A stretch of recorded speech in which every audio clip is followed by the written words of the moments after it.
എല്ലാവർക്കും പുതിയൊരു വീഡിയോയിലേക്ക് സ്വാഗതം.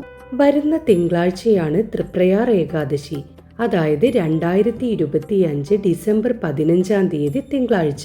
ഏകാദശി തിഥി തുടങ്ങുന്നത് ഡിസംബർ 14 ഞായറാഴ്ച സന്ധ്യയ്ക്ക് 6:50 അവസാനിക്കുന്നത് ഡിസംബർ 15 തിങ്കളാഴ്ച രാത്രി 9:20 വൃശ്ചിക മാസത്തിലെ കറുത്ത പക്ഷ ഏകാദശിയാണ് ഇത്. വൃശ്ചികത്തിലെ വെളുത്ത പക്ഷ ഏകാദശിക്ക് ഗുരുവായൂർ ഏകാദശി എന്നാണ് പറയുക.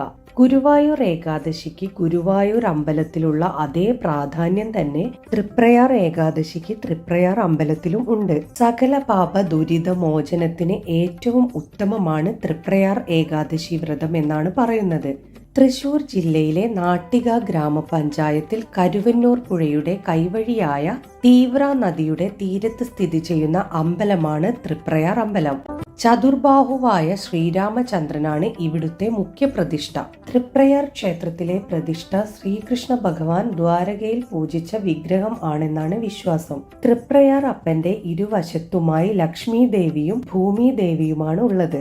സാധാരണ വിഷ്ണു ക്ഷേത്രത്തിൽ വെളുത്ത പക്ഷ ഏകാദശിക്കാണ് കൂടുതൽ പ്രാധാന്യമുള്ളത്. എന്നാൽ തൃപ്രയാർ ക്ഷേത്രത്തിൽ തൃപ്രയാർ അപ്പന്റെ ശൈവ ചൈതന്യം കൊണ്ട് കറുത്ത പക്ഷ ഏകാദശിക്കാണ് പ്രാധാന്യം. ത്രിമൂർത്തി ചൈതന്യം നിറഞ്ഞ ദേവനാണ് തൃപ്രയാർ അപ്പൻ.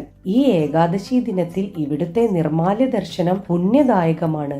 ഗുരുവായൂർ ഏകാദശിക്ക് ഗുരുവായൂർ ഉള്ള പോലെ തന്നെയാണ് തൃപ്രയാറിലും ഉള്ള ചടങ്ങുകൾ. ഈ ദിവസം തൃപ്രയാർ ക്ഷേത്രത്തിൽ ഭഗവാന് ദ്വാദശി സമർപ്പണം ഉണ്ട്. ആ ദിവസം ഭഗവാന് കാണിക്ക അർപ്പിച്ച് തൊഴുത് പ്രാർത്ഥിക്കുന്നത് ഒരു ചടങ്ങാണ്. ഏകാദശിയുടെ തലേ ദിവസത്തെ ചടങ്ങാണ് ദശമി വിളക്ക്. ഈ ദിവസം മുഖ്യ പ്രതിഷ്ഠയായ ശ്രീരാമസ്വാമിക്ക് പകരം ആദ്യ പ്രതിഷ്ഠയായ ശാസ്താവിനെയാണ് എഴുന്നള്ളിക്കുന്നത്. ശാസ്താവിനെ എഴുന്നള്ളിച്ചാലും വിളക്ക് തൃപ്രയാർ അപ്പനാണ് സമർപ്പിക്കുന്നത്. തൃപ്രയാർ അമ്പലത്തിലെ പ്രധാന വഴിപാടാണ് മീനൂട്ടും കതിനവെടി സമർപ്പണവും.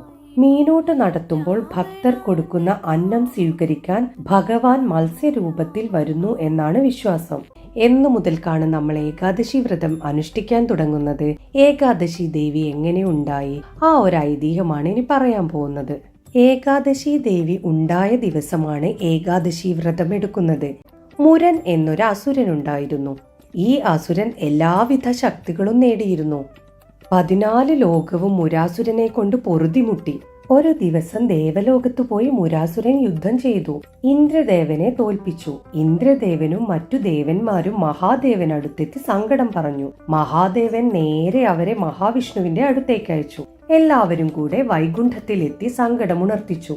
അങ്ങനെ മഹാവിഷ്ണുവും മുരാസുരനും കൂടെ യുദ്ധം തുടങ്ങും. ആയിരക്കണക്കിന് വർഷങ്ങൾ രണ്ടുപേരും കൂടെ യുദ്ധം ചെയ്തു എന്നാണ് പറയുന്നത്. യുദ്ധത്തിനിടയിൽ ഒരു ദിവസം ഭഗവാൻ ബദരിയിൽ പോയി ഒരു ഗുഹയിൽ യോഗനിദ്രയിലാവും. മുരാസുരൻ പിന്നാലെ വന്നു നോക്കുമ്പോൾ അസുരൻ വിചാരിക്കും ഉറക്കത്തിലാണല്ലോ മഹാവിഷ്ണു, ഇപ്പോൾ തന്നെ കഥ കഴിക്കാമെന്ന്. കൊല്ലാനായി ഭഗവാന്റെ അടുത്തെത്തുമ്പോൾ തന്റെ യോഗശക്തിയായി ഭഗവാന്റെ ശരീരത്തിൽ നിന്നും ഒരു ദേവീ രൂപം പ്രത്യക്ഷപ്പെടും.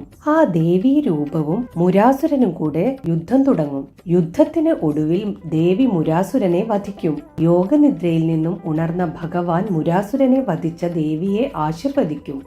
ഈ ദേവി ഉണ്ടായ ദിവസം ചാന്ദ്രമാസത്തിലെ 11-ാം ദിവസമായിരുന്നു. അതുകൊണ്ട് ദേവിക്ക് ഏകാദശി എന്ന പേര് വെച്ചു. ഏകാദശി ദേവിയോട് ഭഗവാൻ വേണ്ട വരൻ പറയാൻ പറയും. ദേവി മറുപടിയായിട്ട് പറയും, ദേവി ഉണ്ടായ ഈ ഒരു ദിവസം എല്ലാവരും വ്രതമെടുത്താൽ അവരുടെ പാപങ്ങൾ ഇല്ലാതായി മോക്ഷം കൊടുക്കണമെന്ന്. ഭഗവാൻ ദേവിയെ അനുഗ്രഹിക്കും. പിന്നീട് ദേവി ഭഗവാനിൽ ലയിക്കും. മുരാസുരനെ വധിച്ചതുകൊണ്ടാണ് ഭഗവാനെ മുരാരി എന്ന് പറയുന്നത്. മാസത്തിൽ 2 ഏകാദശിയാണുള്ളത്. അങ്ങനെ വർഷത്തിൽ 24 ഏകാദശിയാണുള്ളത്. കറുത്ത പക്ഷ ഏകാദശിയും വെളുത്ത പക്ഷ ഏകാദശിയും. കറുത്ത വാവ് കഴിഞ്ഞ് 11-ാം ദിവസം വരുന്ന ഏകാദശിയാണ് വെളുത്ത പക്ഷ ഏകാദശി അല്ലെങ്കിൽ ശുക്ലപക്ഷ ഏകാദശി. വെളുത്ത വാവ് കഴിഞ്ഞ് 11-ാം ദിവസം വരുന്ന ഏകാദശിയാണ് കറുത്ത പക്ഷ ഏകാദശി അല്ലെങ്കിൽ കൃഷ്ണപക്ഷ ഏകാദശി. ഏകാദശി വ്രതം അനുഷ്ഠിക്കുന്നത് 3 ദിവസത്തെ വ്രതമായിട്ടാണ്. എങ്ങനെയാണ് വ്രതം അനുഷ്ഠിക്കേണ്ടത് എന്നൊക്കെയുള്ളത് ഗുരുവായൂർ ഏകാദശി എന്ന വീഡിയോയിൽ പറഞ്ഞിട്ടുണ്ട്. ആ വീഡിയോന്റെ ലിങ്ക് ഡിസ്ക്രിപ്ഷൻ ബോക്സിൽ കൊടുക്കാം.